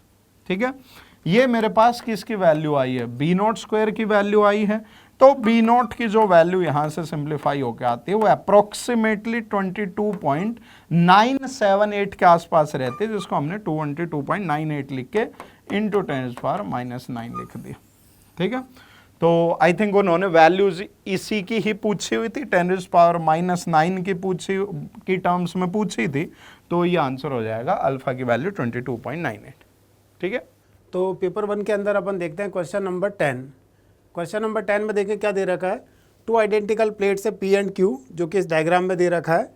इन दोनों के टेम्परेचर मेंटेन कर रखे हैं TP एंड TQ, और इसमें दे रखा है कि हीट ट्रांसफ़र जो होता है वो इनके बीच में ही होता है, और हीट ट्रांसफ़र की जो रेट है पर यूनिट एरिया वो इसने W0 दे रखी है। अब अगर अपन फर्स्ट वाले केस में देखें तो फर्स्ट वाले केस में ये हो गया power per unit area, power per unit area की वैल्यू W0 के इक्वल दे रखी है, तो TP इसमें हायर देन TQ दे रखा है, यहाँ पर TP is greater than TQ। तो इन दोनों के बीच में अगर अपन हीट ट्रांसफ़र की रेट लिख दें, यानी पावर पर यूनिट एरिया लिखते हैं, तो ये बन जाएगा W0 equal to sigma TP की पावर 4 माइनस TQ की पावर 4। ये फर्स्ट केस में। सेकंड केस में अगर अपन देखें तो इसमें P और Q प्लेट्स के बीच में 2 प्लेट्स और डाल दी, आइडेंटिकल प्लेट्स हैं ये भी। और अब अगर अपने को इसमें पूछा है कि स्टडी स्टेट में, अब स्टडी स्टेट का मतलब क्या हुआ, स्टडी स्टेट का मतलब ये जो प्लेट्स है वो प्लेट्स हीट एब्जॉर्ब नहीं करेगी। तो हीट एब्जॉर्ब नहीं करेगी तो क्या होगा कि जो पावर यहाँ से आएगा वही पावर इसमें आगे जाएगा, यानी इसमें अगर WS है तो यहाँ पे भी WS होगा, इसमें भी WS होगा। अब अपने को इसमें कैलकुलेट करना है कि WS की वैल्यू कितनी होगी, क्योंकि स्टडी स्टेट है इसलिए इसमें कोई भी हीट एब्जॉर्ब नहीं होगी इन दोनों प्लेट्स के बीच में, और इनका तो टेम्परेचर मेंटेन कर रखा है। तो मेंटेन करने के लिए अगर हीट सप्लाई करनी पड़ रही है, हीट एक्सट्रैक्ट करनी पड़ रही है, तो वो एक्सटर्नली कर रहे होंगे। अब मैं इसमें सेकंड फिगर के अंदर इक्वेशंस लिखता हूँ पावर पर यूनिट एरिया की। तो पहले अगर मैं यहाँ पर इस प्लेट का नाम दे देता हूँ मैं प्लेट नंबर 1, प्लेट नंबर 2। अगर मैं P और प्लेट नंबर 1 के बीच में मैं इक्वेशन लिखता हूँ तो यहाँ से इक्वेशन बनेगी WS equal to sigma TP की पावर 4 माइनस T1 की पावर 4। फिर अगर मैं इक्वेशन नंबर 1 और 2 के बीच में लिखता हूँ, प्लेट नंबर 1 और 2 के बीच में, तो फिर से WS equal to sigma T1 की पावर 4 माइनस T2 की पावर 4, और 2 और Q के बीच में लिखूंगा तो WS equal to sigma T2 की पावर 4 माइनस में TQ की पावर 4। ये इक्वेशन 1 है, ये equation 2, equation number 3, equation number 4। अब क्या करते हैं कि अपन सेकेंड, थर्ड, फोर्थ तीनों इक्वेशंस को ऐड कर देते हैं। तो इनको ऐड कर देंगे तो ये बन जाएगा 3WS इक्वल टू सिग्मा, इन सब को ऐड करेंगे T1 T1 T2 T2, ये कैंसिल हो जाएगा। यहाँ से बन जाएगा TP की पावर 4 माइनस में TQ की पावर 4। इक्वेशन 1 से अगर अपन देखें तो सिग्मा TP की पावर 4 माइनस TQ की पावर 4 किसके इक्वल है, W0 के इक्वल है। तो इससे बन जाएगा 3WS इक्वल टू W0। हमें इसमें पूछा क्या, हमें पूछा W0 डिवाइडेड बाई WS, इसका रेशियो कितना होगा। तो यहाँ से बन जाएगा W0 divided by WS equal to 3। तो इसका आंसर हो गया 3। तो अब अपन क्वेश्चन नंबर 11 देखते हैं। 11th के अंदर दे रखा है सॉलिड ग्लास स्फीयर है, ये सॉलिड ग्लास स्फीयर दे रखा है। इसका रिफ्रैक्टिव इंडेक्स दे रखा है n इक्वल टू √3, रेडियस इसकी r दे रखी है, और spherical air cavity of radius r/2। यहाँ पर एक एयर कैविटी है, रेडियस r/2 है। Very thin glass layer is present at the point O। ये जो पॉइंट O दे रखा है, यहाँ पर छोटा सा ग्लास का लेयर कंसिडर करना अपने को, so that the air cavity refractive index n equal to 1 remains inside the glass sphere. An unpolarized unidirectional and monochromatic light source as emit a light ray from a point inside the glass sphere towards the periphery. यहाँ से light incident हो रही है periphery पर, कितने angle पर incident हो रही है, थीटा एंगल पर इंसिडेंट हो रही है। If the light is reflected from the point O and is fully polarized, then the angle of incidence at the inner surface of the glass sphere is theta. The value of sin theta is, यानी कि ये जब light रे O पर पहुंचती है तो fully polarised होती है, तो अपने को इसमें थीटा की वैल्यू डिटरमाइन करनी है। अब इसमें अगर अपन देखें कि O पॉइंट पर अगर लाइट पहुंची होगी तो यहाँ से लाइट रे रिफ्लेक्ट हुई होगी, इस सरफेस से रिफ्लेक्ट होकर यहाँ आई होगी, फिर यहाँ से रिफ्लेक्ट होकर फिर इसमें आई होगी और यहाँ पर रिफ्रैक्शन के बाद में ओ पर पहुँची होगी। अब यहाँ पर अपन ये देखें कि जो लाइट है ये फुली पोलराइज्ड कैसे हुई। तो ये जब लाइट रे ओ पर पहुँची तो ओ पर मीडियम एयर था और उसमें अपने को दे रखा कि ओ के नज़दीक में थोड़ा सा ग्लास है, तो वहाँ पर डेंसर मीडियम हो गया। और अपने को ब्रूस्टर एंगल पे पता है कि ब्रूस्टर एंगल पर जब लाइट इंसिडेंट होती है तो पोलराइज लाइट होती है। तो यहाँ से अपन एंगल कैलकुलेट कर लेते हैं कि ब्रूस्टर एंगल की वैल्यू कितनी होगी। तो ब्रूस्टर लॉ अगर अपन अप्लाई करें तो mu equal to tan alpha, क्योंकि थीटा इसने इस एंगल को दे रखा है, अपन अल्फ़ा ले लेते हैं।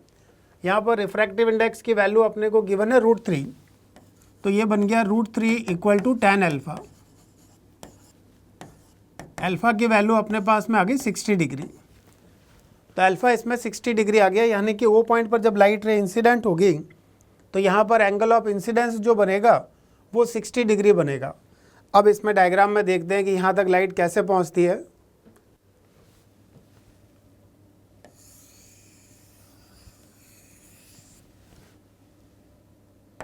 ये स्फीयर का सेंटर है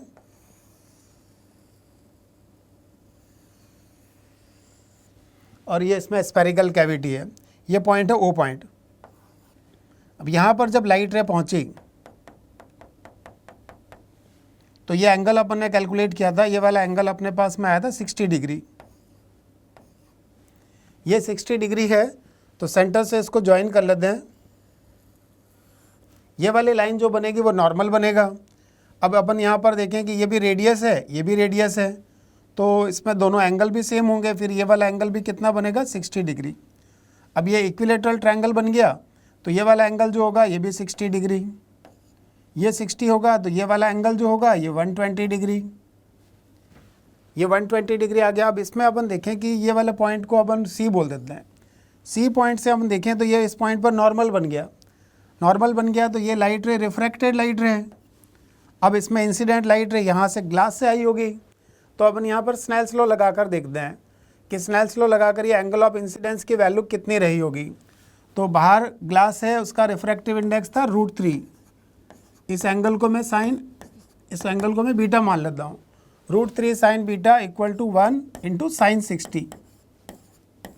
इससे अपने पास में sin बीटा की वैल्यू आ गई 1/2। इससे बीटा की वैल्यू आ गई 30 डिग्री। तो ये जो लाइट रे यहाँ पर आई होगी ऐसे, ये वाला एंगल जो होगा ये एंगल 30 डिग्री होगा, ये एंगल 30 डिग्री बन गया।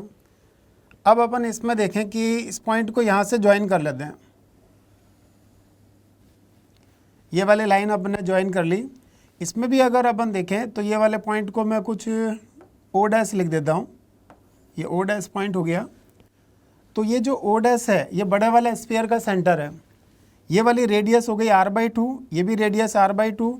अगर इस ट्रायंगल के अंदर दो साइड इक्वल है तो इनमें आमने सामने का एंगल भी सेम होंगे, इसलिए ये वाला एंगल जो बनेगा ये एंगल 30 डिग्री बनेगा, और ये वाला जो एंगल होगा ये भी 30 डिग्री बनेगा। अब ये डिस्टेंस अपने को पता है, ये डिस्टेंस कितनी r/2 है, और ये वाली डिस्टेंस r/2 है। ये डिस्टेंस मान लेते हैं कुछ x है, ये अपन ने x बना दिया। अब इससे अपन यहाँ पर डिटरमाइन कर दें, तो x की वैल्यू अगर अपन यहाँ पर डिटरमाइन करें, इसमें साइन रूल अगर अपन अप्लाई कर लेते हैं, तो इससे बन जाएगा r/2 upon sine 30 equal to x upon sine 120। इसे कैलकुलेट करेंगे तो x की वैल्यू अपने पास में आ जाएगी r√3 डिवाइडेड बाय 2। ये x की वैल्यू आ गई। x की वैल्यू अगर अपने पास आ गई तो अब इसमें अपन क्या करते हैं कि यहाँ से अगर अपन देखें कि लाइट रे अगर यहाँ पर पहुँची है तो इस पॉइंट से नॉर्मल ड्रॉ करते हैं। यहाँ पर नॉर्मल ड्रॉ करोगे तो बड़े वाले स्फीयर के सेंटर से पास होगा, तो ये नॉर्मल यहाँ पर बनेगा। नॉर्मल ये बनेगा तो ये वाला एंगल जो बनेगा ये एंगल थीटा बनेगा। अब ये थीटा क्यों बनेगा, क्योंकि इसमें देखें कि ये लाइट रे ऐसे आई होगी, ये ऐसे आई होगी, तो ये नॉर्मल से एंगल थीटा, तो ये भी एंगल थीटा रहा होगा। फिर यहाँ से अगर अपन नॉर्मल ड्रॉ कर दें तो ये वाला एंगल थीटा रहा होगा, तो ये वाला एंगल जो है ये भी थीटा रहा होगा। यही थीटा अपने को पूछा, यहाँ पर सोर्स रखा हुआ है। अब इसमें थीटा की वैल्यू अगर अपने को डिटरमाइन करना है तो इस पॉइंट को मैंने ओ डैश लिख दिया, इधर मैंने लिख दिया ए, इधर लिख दिया बी। अब अगर अपन वापस से साइन रूल अप्लाई करते हैं O dash A B triangle के अंदर, तो इससे अपन देखें कि वैल्यू कितनी आती है। तो ये ओ डैश बी जो बनेगा वो तो बड़े स्फीयर की रेडियस यानी कि आर के इक्वल हो गया। तो अब इसमें साइन रूल अप्लाई करते हैं। साइन रूल अप्लाई करेंगे, अच्छा इसमें एंगल ये 30 डिग्री, ये 30 डिग्री, तो ये वाला जो एंगल बनेगा ये वाला एंगल 120 डिग्री आ जाएगा। तो ये 120 डिग्री हो गया। तो रेडियस आर के सामने एंगल 120 डिग्री, तो यहाँ से बन जाएगा R upon sine 120 equal to, इससे बन जाएगा एक्स अपॉन साइन थीटा। अब मुझे साइन थीटा डिटरमाइन करना है। Sine theta equal to x की वैल्यू अपन कैलकुलेट कर चुके हैं √3/2, साइन 120 की वैल्यू √3/2 अपॉन में आर। इससे अपने पास में साइन थीटा की वैल्यू आ गई 3/4। तो इसका करेक्ट आंसर हो गया, साइन थीटा अपने को डिटरमाइन करना था, साइन थीटा इक्वल टू आ जाएगा 3/4। क्वेश्चन नंबर 12, इसमें अपने को दे रखा है single slit diffraction experiment perform to determine the slit width using the equation. ये एक इक्वेशन दे रखी है, इसमें बी स्लिट विड्थ है, capital D the shortest distance between the slit and the screen, small D distance between mth diffraction maximum and the central maximum, lambda wavelength है, capital D and small D are measured with the scale of least count. Least count की value अपने को दे रखी है 1 centimetre and 1 mm। The values of lambda and small m are known precisely to be 600 nanometre 3। अब इनमें कोई error नहीं है, respectively the absolute error in micrometre in the value of the B using the diffraction maximum that occur m equal to 3, d equal to 5 mm, capital D equal to 1 metre.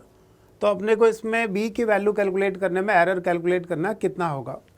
तो इसमें देखते हैं equation जो है, equation दे रखी है b small d divided by capital D equal to m lambda. यहाँ से b इक्वल टू आ जाएगा m lambda capital D divided by small d। अब इसमें लैम्डा और कैपिटल M तो एग्जैक्टली नोन है, इसमें कोई एरर नहीं है। तो b में एरर अगर अपन लिखते हैं तो ये बनेगा delta b divided by b equal to, यहाँ से बन जाएगा delta d divided by d plus delta small d divided by small d। Delta b अपने को कैलकुलेट करना है, यहाँ पर एरर एब्सोल्यूट एरर डिटरमाइन करना, फ्रैक्शनल एरर नहीं पूछा। तो डेल्टा b इक्वल टू, ये b इधर ले जाते हैं, तो b की वैल्यू अपने को दे रखी थी m lambda capital D divided by small d into delta capital D divided by capital D plus delta small d divided by d। अब इसमें अपने को जो वैल्यूज़ दे रखी है वो रख देते हैं, m3 है तो m की वैल्यू यहाँ पर 3 रख देते हैं, लैम्डा की वैल्यू 600 नैनोमीटर है तो 6 × 10⁻⁻7, कैपिटल D की वैल्यू 1 मीटर है, स्मॉल d की वैल्यू अपने को यहाँ पर गिवन है, small d equal to 5 mm है। ये 5 mm मतलब 5 × 10⁻³ अब इसमें लिस्ट काउंट दे रखा है तो जो एरर होगी वो लिस्ट काउंट एरर होगी। कैपिटल D के मेजरमेंट में लिस्ट काउंट एरर दे रखी है 1 सेंटीमीटर, तो ये 1 divided by capital D 100 centimetre. Small d के मेजरमेंट में एरर है 1 mm, तो ये 1 डिवाइडेड बाय 5 mm। ये यूनिट कैंसिल आउट हो जाएंगे। तो जब इनकी वैल्यू अपन सब्सटीट्यूट करते हैं और इसको सॉल्व करते हैं तो फाइनल आंसर आता है 75.6 माइक्रोमीटर। और अपने को पूछा माइक्रोमीटर में एरर कितनी होगी, तो इसका आंसर हो जाएगा 75.6। चलिए बच्चों, हम लोग नेक्स्ट क्वेश्चन डिस्कस करते हैं। इसमें क्या बोल रखा है कि अपने को एक इलेक्ट्रॉन दे रखा है जो कि n = 3 में किस एटम के, हाइड्रोजन लाइक एटम जिसका एटॉमिक नंबर Z दे रखा है, ठीक है। और बोला है कि इस इलेक्ट्रॉन की जितना ही डी ब्रॉगली वेवलेंथ है किसका, एक न्यूट्रॉन का जिसका थर्मल एनर्जी kBT है ना। और मुझे बोला है कि अगर इन दोनों का डी ब्रॉगली वेवलेंथ सेम है तो टेम्परेचर का ये एक्सप्रेशन दे रखा है, इस एक्सप्रेशन में मुझे अल्फ़ा का वैल्यू निकालना है, अल्फ़ा का वैल्यू कितना आएगा, ठीक है। तो अपन इसको सॉल्व करते हैं। तो सबसे पहले अपन बात करते हैं कि n = 3 और Z एटॉमिक नंबर के लिए एटॉमिक रेडियस कितना होगा, ठीक है।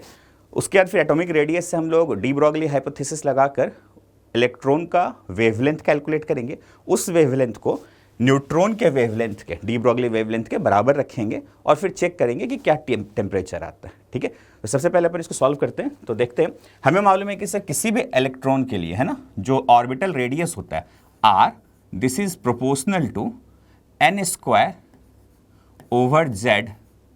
ठीक है, और अगर मैं इक्वलिटी लगाऊं तो फर्स्ट ऑर्बिट का जो रेडियस होता है उसके इक्वल होगा। This can be written as rn, nth orbit of any, और है ना, nth ऑर्बिट का जो रेडियस होगा that is given as n² over z times r0। r0 is the radius of first orbit. ठीक है, यहां देखिए उसको इसने बोल रखा है a0, है ना, उसने a0 बोल रखा है। a0 is the first orbit radius, verse atomic radius है ना, फर्स्ट ऑर्बिट का वोर्स एटॉमिक रेडियस दे रखा है हाइड्रोजन एटम के लिए। ठीक है, तो अपन इस r0 को a0 से रिप्लेस करेंगे तो हमारे पास जो इंफॉर्मेशन दिया है that is r equals to n² over z times a0। ठीक है, तो डी ब्रॉगली ने क्या बोला था कि जिस ऑर्बिट में घूमता है उतने वेवलेंथ उसमें होंगे, है ना, उसका पेरीमीटर जो होगा, है ना, अपन डी ब्रॉगली हाइपोथेसिस पढ़े थे ना, क्या था, 2 pi r is equals to NH upon P। ये चीज H अपॉन P को अपन लैम्डा बोलते थे। तो यहां से मुझे जो लैम्डा आएगा, lambda equals to 2 pi r कौन सा है, r is n² upon z into r0, है ना। ये किसके इक्वल आएगा, n times of lambda divide by n।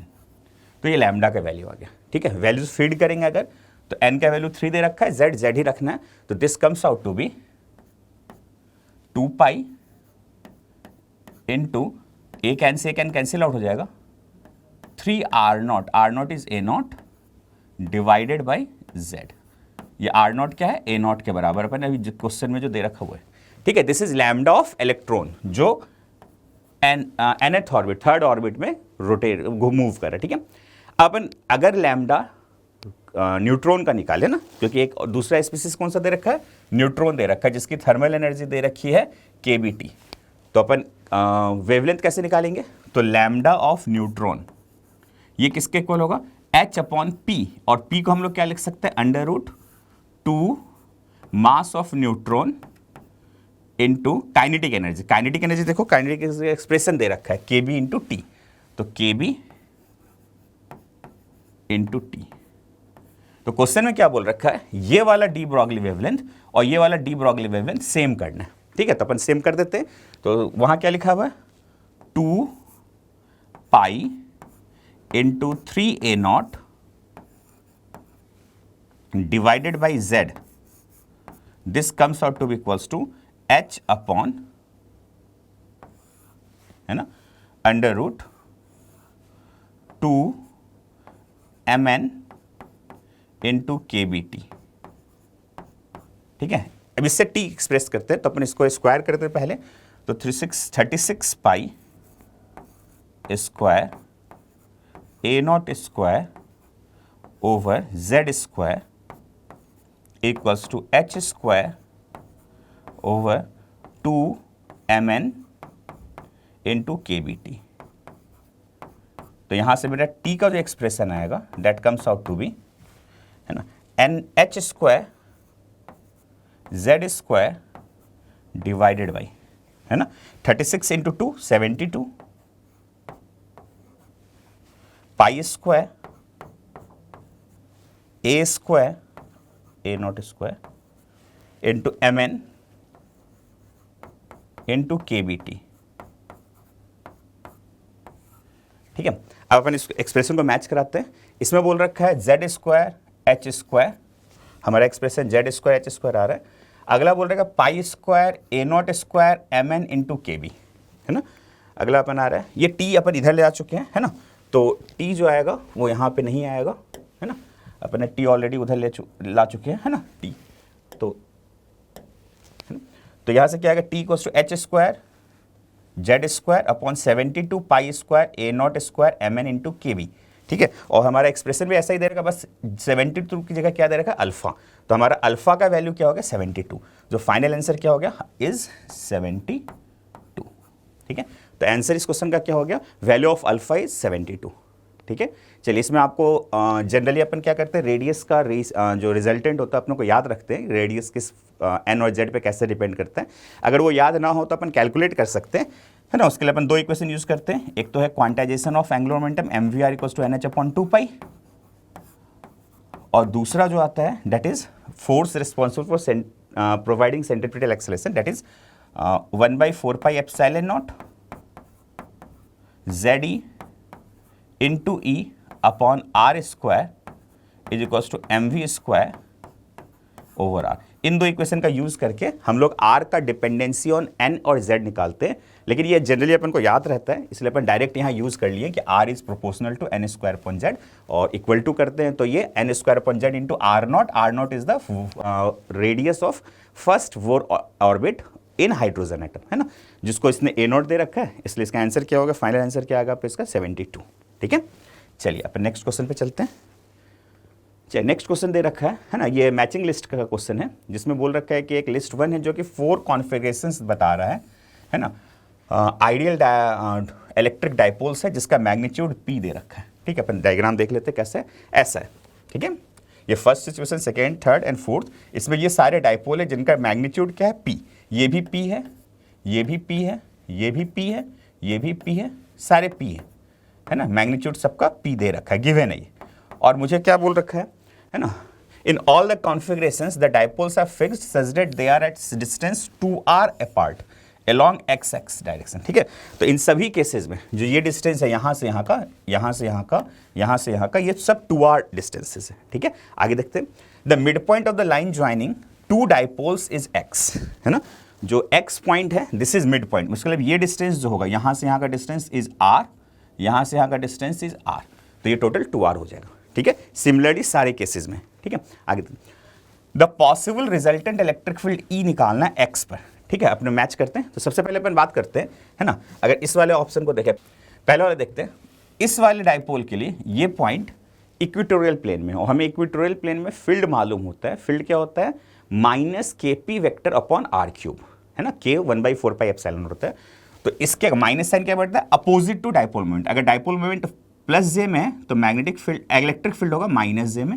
Similarly इसका भी डाइपोल मोमेंट प्लस जे में है तो इलेक्ट्रिक फील्ड होगा माइनस जे में, ठीक है, क्योंकि ये एक्सिस पे ना होकर इक्वेटोरियल प्लेन पे, तो दोनों के कारण एक ही डायरेक्शन में है ना, और इक्वल मैग्नीट्यूड का होगा फील्ड, तो इसलिए दोनों को ऐड कर देंगे तो एक का निकाल के इंटू 2 कर देंगे, तो direction is minus J cap, ठीक है। और वैल्यू क्या आएगा, KP by R cube into 2, that is 2 KP by R cube, तो इसका मैग्नीट्यूड होगा 2K, K is 1/4π epsilon naught, 4π epsilon naught into P upon R cube, ये जे कैप में आएगा माइनस का, ठीक है। तो यहां से आ गया P upon 2π epsilon naught R cube minus J cap, P upon 2π epsilon naught R cube minus J cap, तो इसका जो मैचिंग है वो 2 के साथ, ऑप्शन 2 के साथ मैच कर रहा है, ठीक है। इसका मैचिंग क्या है, ऑप्शन 2 के साथ, है ना। तो अपन ऑप्शंस देख लें, तो A और B तो आउटराइटली रिजेक्ट हो जाता है, C और D में P का ऑप्शन 2 मैच कर रहा है ना। अब एग्जाम में अगर आएगा तो हम केवल डायरेक्ट R चेक करेंगे, Q और S सेम है दोनों में, है ना, तो R चेक करके अपन आंसर ले आएंगे, लेकिन अभी फिलहाल अपन सारे सॉल्व करते हैं। इस वाले के लिए बात करेंगे तो इसके कारण जो इलेक्ट्रिक फील्ड होगा that will be in minus J cap, और इसके कारण प्लस जे कैप में, और दोनों इक्वल होगा तो नेट फील्ड क्या आ जाएगा, 0, है ना। ये भी minus KP by R cube, ये भी minus KP by, minus sign बता रहा है डाइपोल मोमेंट के अपोजिट, तो ये दोनों इक्वल इन मैग्नीट्यूड है और इक्वल इन मैग्नीट्यूड है और डायरेक्शन में अपोजिट है, तो नेट फील्ड क्या आ जाएगा, 0। तो Q का मैचिंग जो आ जाएगा वो फर्स्ट आ जाएगा, Q का मैचिंग क्या आ जाएगा, फर्स्ट वाला ऑप्शन, ठीक है, जो कि दोनों में ही है, C और D दोनों में ही है। R वाला चेक करते हैं, R के लिए जो ये पॉइंट है it is axial point for this dipole, ये डाइपोल 2 बोल देते हैं, इसको डाइपोल 1 बोल देते हैं, तो ये जो x पॉइंट है it is lying on the axis of dipole 2 and it is lying on the equatorial plane for dipole 1, है ना। तो डाइपोल 1 के कारण फील्ड जो होगा वो होगा डाउनवर्ड, कितना होगा, KP by R cube, K is 1/4π epsilon naught P upon R cube, ठीक है। और डाइपोल 2 के कारण जो होगा अलोंग द एक्सिस होगा, मतलब प्लस I में होगा, और इसका वैल्यू क्या होगा, 2 KP by R cube, 2 KP by R cube means 1/2π epsilon naught, 2π epsilon 2 KP upon R cube, तो इसका जो फील्ड आएगा that will in plus I cap and minus J cap, plus I cap and minus J cap, ठीक है। और इसका वैल्यू क्या आएगा अब इसमें चेक करते हैं। इसमें जो ऑप्शन नंबर ये दे रखा है इसमें आई कैप जे कैप में मैग्नीट्यूड सेम दे रखा है, तो ये तो ऑप्शन नहीं होगा, इसको चेक कर लेते हैं ऑप्शन नंबर 4 में। इसमें से अपन क्या कर रहे हैं, p upon 4 pi epsilon naught r cube common ले लेते हैं, तो मैं जो रिजल्ट आ जाएगा वो क्या आ जाएगा, इस वाला रिजल्ट को अपन यहां लिख लेते हैं, अपन p upon 4 pi epsilon naught r cube common ले लेते हैं, तो मेरा जो वैल्यू बच रहा है that is 2 I cap minus का जे कैप, जो कि ऑप्शन नंबर 4 दे रखा है ना। तो r का क्या हो गया ऑप्शन 4, r का ऑप्शन 4 हो जाएगा, ठीक है। तो मेरा आंसर तो C आ चुका है, फिर भी अपन एक बार S चेक कर लेते हैं, S क्या है। तो ये वाला पॉइंट X है, that is lying on the axis of both dipoles, है ना, दोनों डाइपोल के एक्सिस पर है, तो डायरेक्शन एड अप हो जाएगा और नेट रिजल्टेंट क्या आ जाएगा आपका, नेट रिजल्टेंट जो आएगा that will be equals to 2 kp by r cube plus 2 kp by r cube, that is 4 kp by r cube. इसका वैल्यू क्या आ जाएगा 4k, k is 1 upon 4 pi epsilon naught p upon r cube और direction होगा i cap, ठीक है। तो यहां वैल्यू आएगा p upon pi epsilon naught r cube i cap, p upon pi epsilon naught r cube r cap, है ना, तो जो कि 5th ऑप्शन है। तो इसका आंसर क्या हो गया 5, ठीक है। तो हमारा आंसर C हो चुका है, D भी गलत हो जाएगा, ठीक है। ये स्ट्रेट फॉर्मूला बेस्ड क्वेश्चन है जिसमें 2 वेक्टर्स को ऐड करना था, आपको डाइपोल के कारण एक्सिस और इक्वेटोरियल प्लेन पे फॉर्मूला जनरली अपन क्लास में ड्राइव कराते हैं, याद भी रहता है, ठीक है। तो होपफुली ये आसान क्वेश्चन था, है ना। चलिए अपन आगे नेक्स्ट क्वेश्चन डिस्कस करते हैं। देखते हैं question number 15। A circuit with an electrical load having impedance Z is connected with a AC source as shown in the diagram. The source voltage varies with the time. Potential कैसे vary कर रहा है वो हमको given equation where t is a time in seconds. List one shows various options for the load. The possible currents in the circuit as a function of time are given as. तो हमारे लिए voltage कितना दे रखा है बेटा 300 sin 400 t। हमको अलग अलग केसेस में हमको चेक करना है कि किस में कौन सा ग्राफ बनेगा। हमारे पास वोल्टेज की क्या इक्वेशन है, V अपने पास है, V is equal to 300 sine 400 t, ऐसा V की इक्वेशन दे रखी है। हमको करंट लिखना है। पहले वाले केस में सर्किट रेजिस्टिव है, हमको पता है कि रेजिस्टिव सर्किट के लिए अगर मैं I लिखूं तो ये वैल्यू आएगी V not upon R, I not की वैल्यू आएगी V नॉट अपॉन R, जो कि कितना आ जाएगा 300/30 विच इज़ 10 साइन 400t, क्योंकि हमको पता है कि अगर रेजिस्टिव सर्किट है तो करंट और वोल्टेज सेम फेज में रहेंगे। तो इस केस के लिए हमारे पास सही ग्राफ क्या है, अगर t इक्वल टू 0 पे मैं चेक करूं तो करंट की वैल्यू 0 आ रही है और मैक्सिमम वैल्यू 10 है। तो t इक्वल टू 0 पे करंट की वैल्यू 0 होनी चाहिए और मैक्सिमम वैल्यू 10 होनी चाहिए। तो p केस के लिए सही मैच होगा बेटा थर्ड, तो p का सही मैच है थर्ड। नेक्स्ट अपने पास क्या है, रेजिस्टेंस 30 है और एक इंडक्टेंस और लग रखा है 100 मिली हेनरी का। तो यानी इस केस में हमारे पास नेट जो Z हो गया, तो नेट Z हमारे पास इस वाले केस में हो गया रूट ऑफ XL का स्क्वायर प्लस R का स्क्वायर। ये कितना होगा 30 का स्क्वायर इज R का square plus XL is omega into L। Omega हमारे पास कितना बेटा 400 है, L हमारे पास 0.1 है, यानी कि XL कितना हो गया ओमेगा इंटू L, यानी 0.1 इंटू 400 विच इज़ 40। तो अपने पास Z आ जाता है बेटा 50। और हम जानते हैं कि इस केस में हमारे पास जो करंट आएगा उसकी वैल्यू क्या आएगी, मैक्सिमम करंट कितना आएगा बेटा V नॉट बाई Z।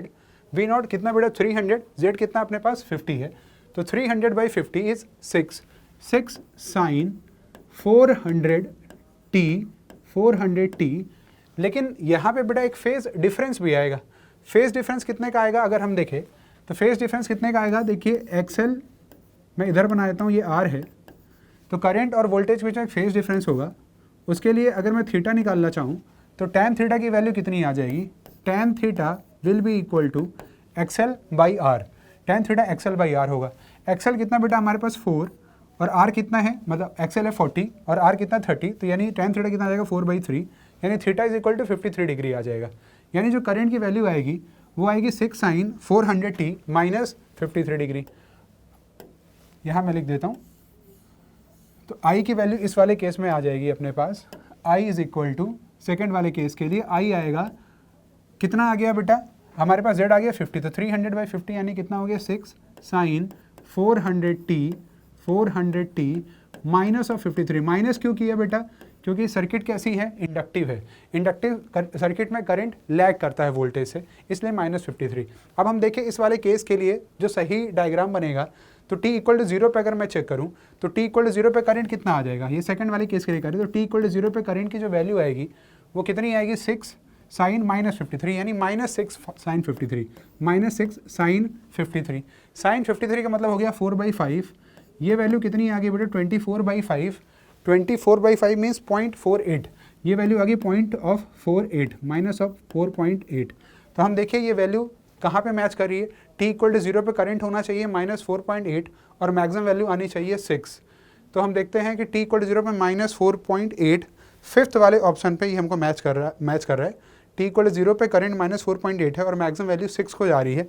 5 ये है, इसके ऊपर एक पॉइंट और है, यानी 6 यहाँ पे 5 के ऊपर आएगा, यानी सेकंड वाले केस के लिए सही मैच है बेटा ऑप्शन फिफ्थ, यानी Q का सही मैच है 5।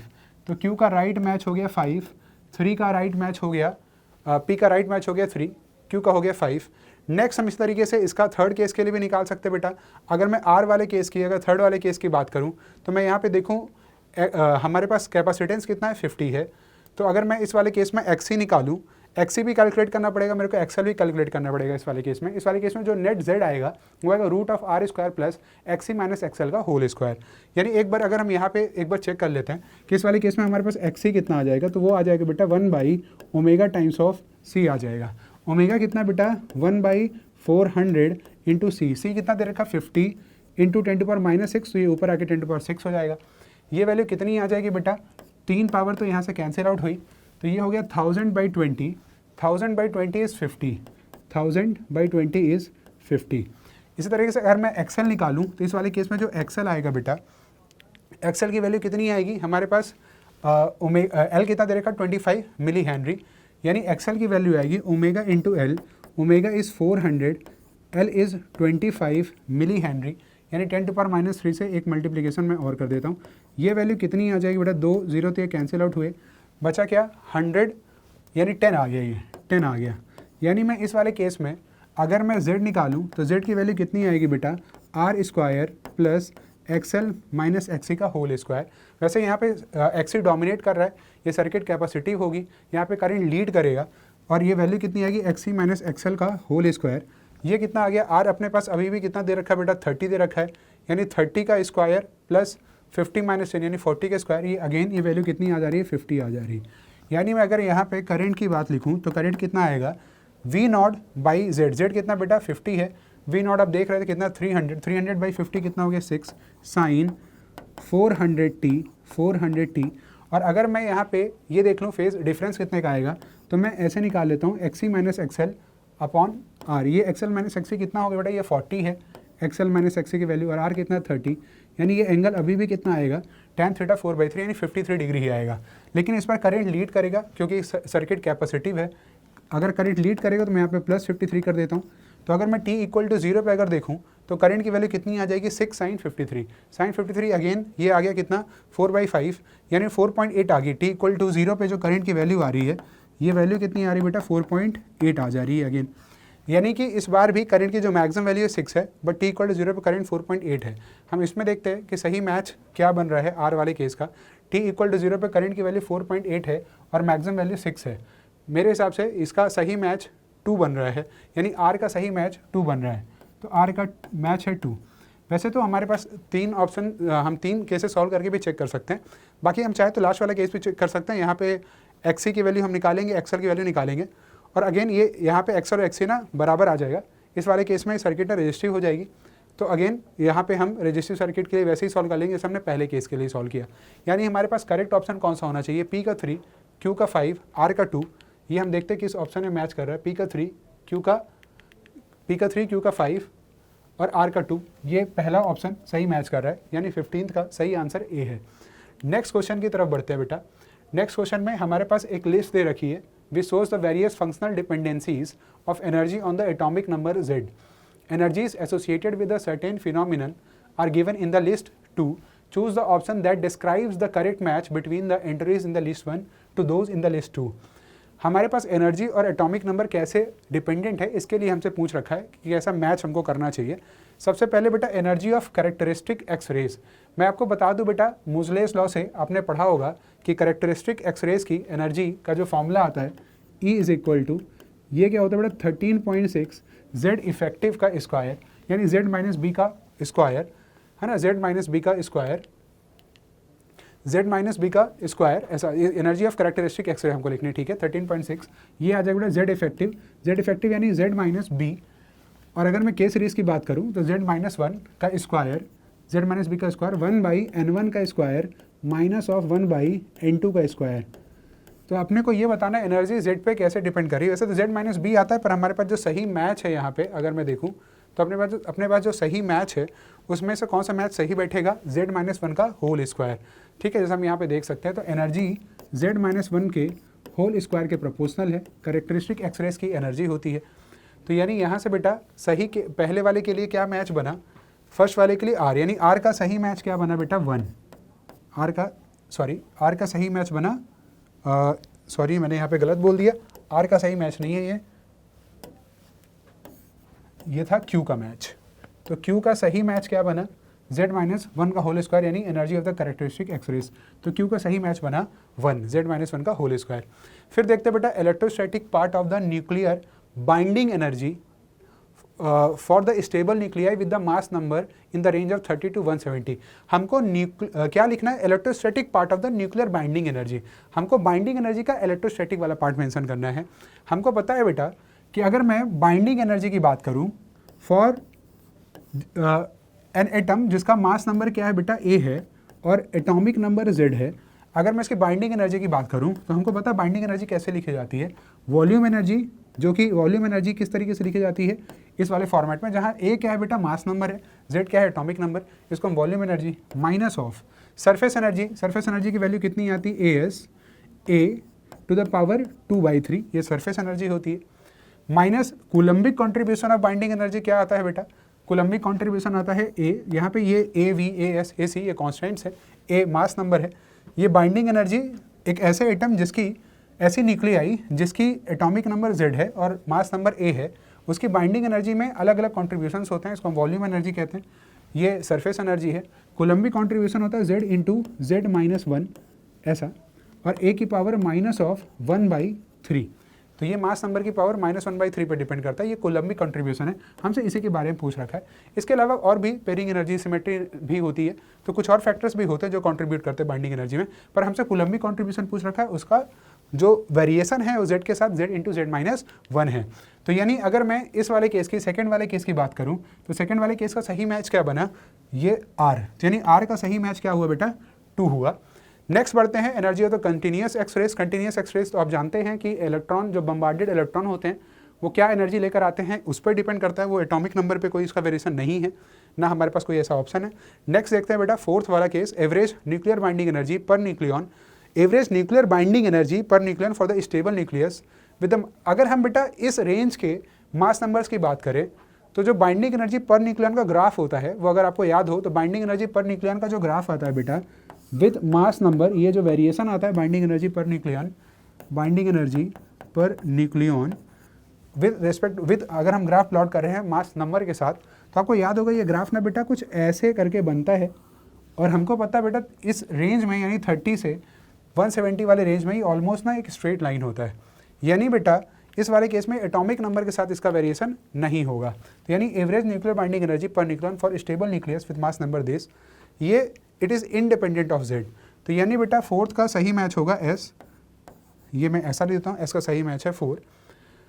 एक और देख लेते हैं energy of the radiation due to electronic transitions for the hydrogen like atoms, ये हाइड्रोजन लाइक एटम्स है। फॉर हाइड्रोजन लाइक एटम्स हम जानते हैं बेटा कि जो एनर्जी होती है ये तो काफ़ी सिंपल है कि -13.6 Z²/n², ये nth ऑर्बिट की एनर्जी होती है, यानी प्रोपोर्शनल टू Z² होती है। यानी फिफ्थ का सही मैच है बेटा 5, P का सही मैच है 5। तो यानी अगर हम यहाँ से अगर देखिए कौन सा हमारा ऑप्शन परफेक्टली मैच कर रहा है, तो P का 5 है, Q का 1 है, R का 2 है और S का 4 है, C सही मैच है। तो C is the correct answer for this question.